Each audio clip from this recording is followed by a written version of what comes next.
Okay, so now we've got our picture. We've added some color. We've added a couple of little textural effects. It still looks pretty cartoonish, but we haven't spent a huge amount of time on it either. I'm going to show you two more things before we move on to real refinement. The first is we've got an opportunity potentially here with this window. We've colored it yellow to indicate there's some kind of light inside shining out into the darkness or whatever. We could draw in some window panes. We could insert some curtains. I'm going to show you a kind of a cute little thing you could use maybe to good effect, and that is to fill it with a picture. If you click on it, get it active, right, indicated by the white line and the white boxes, right click it, and we see our options again, and under fill, this time we're going to pick picture. It's going to give us options. We can search the web. Of course, we got to be careful. It may be a copywritten image. It may be, we shouldn't be using it for some reason. We could pick clip art. That's often pretty cartoonish, and it might be appropriate, but most people have seen most of the common ones. You could, and that's what we're going to do, we're going to pick a picture off our computer. This could be a photograph that you took or something in the public domain. I'm going to go real quickly under the libraries to go to the picture library, and because it's handy, I'm going to pick this. This is actually a very famous painting by a Dutch guy named Vermeer. Watch what happens if I just left click on this and say insert. It's like there's somebody in the picture looking out. Now, is that the right picture? Maybe, maybe not. But what about a picture of you or a picture of the little kid whose birthday party you're planning, for example?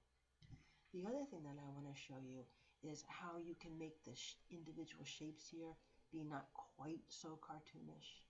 For example, our tree trunk. We all know that tree trunks aren't just rectangles, right? So again, we're going to click on it, make it active. We indicate that by the white outline and the white bars. And we go up here to our Drawing Tools ribbon, click on it to open it, and we go over here to the Edit Shape option. We click on the drop-down menu, we click on Edit Points, and now all the white has turned to black or to red. We're outlined in red, and we've got corners in black. If we click on one black corner, we get these two white squares that open up, and they're draggable. Everything's draggable. If we, because a tree trunk normally is wider at the base, if we click and drag the corner out, well, that doesn't look like a tree, but if we grab this little piece right here, left click and drag it in, we can get that curve that we think of as a tree trunk. And if we click and drag this one, we can bend in a little bit to indicate the roots. And we can do the exact same thing over here to get something like a mirror image. We probably don't want a total mirror image because trees aren't that symmetrical,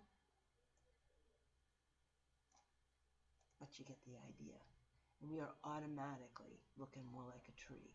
We could refine it even more if we go up here and go back to Edit Points. If we click here, we could actually drag this down enough. You see what I'm doing? And you'd have to spend some time playing with it, right? But we could actually start to get limbs.